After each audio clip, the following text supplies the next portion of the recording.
Greetings, friends. Happy to come to you from my home office, and I'm sure many of you are exploring new nooks and crannies in your own home. It's goodness, right? What a difference a week makes. And however we want to think about our time, unstable, difficult, maybe even scary, we are still in the midst of the season of Lent.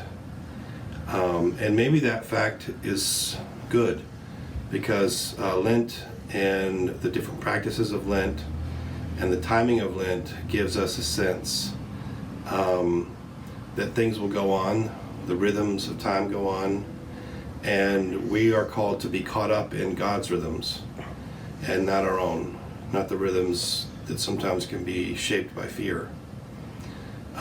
So this week for Lent, I wanted to focus on St. Patrick, because yesterday was St. Patrick's Day, and I hope that you had an opportunity to think perhaps about St. Patrick. Maybe some of you had a St. Patrick's Day meal or celebration of that sort.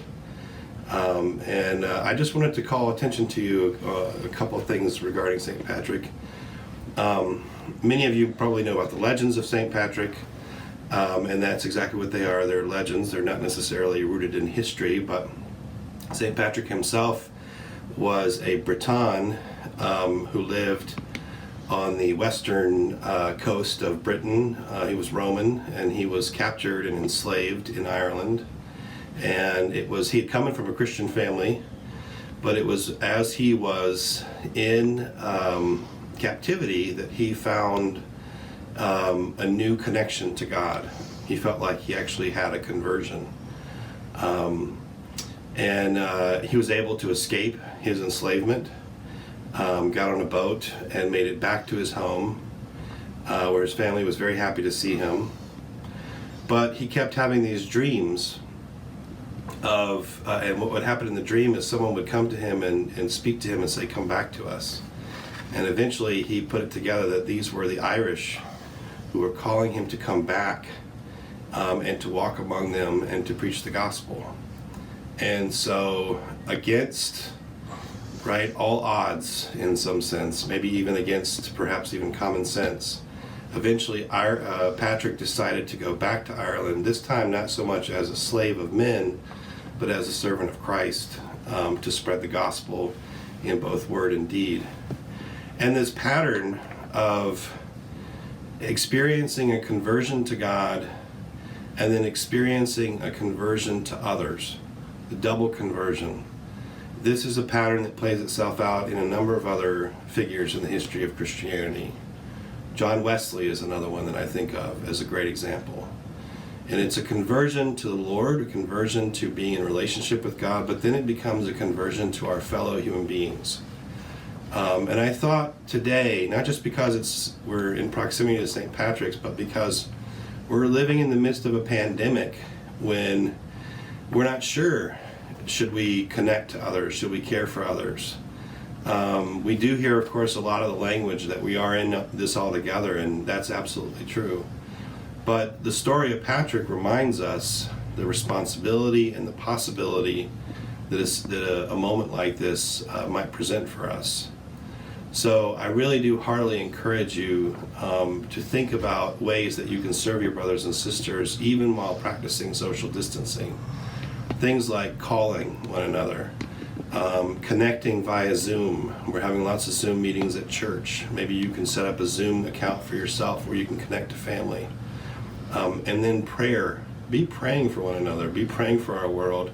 Be praying for our leaders, for all the people on the front lines, the healthcare workers, others, that they will stay safe and that we will get through this in a way that is for our better. I'd like to end by reading an adapted form of St. Patrick's breastplate. This is a poem or a prayer that's attributed to St. Patrick that was first recorded a few hundred years after he died. I arise today through the strength of heaven, light of the sun, splendor of fire, speed of lightning, swiftness of the wind, depth of the sea, stability of the earth, firmness of the rock. I rise today.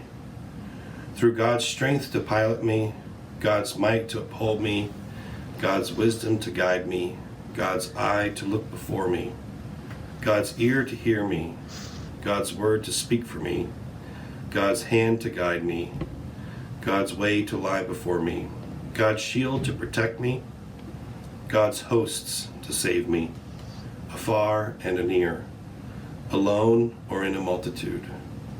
Christ shield me today against wounding.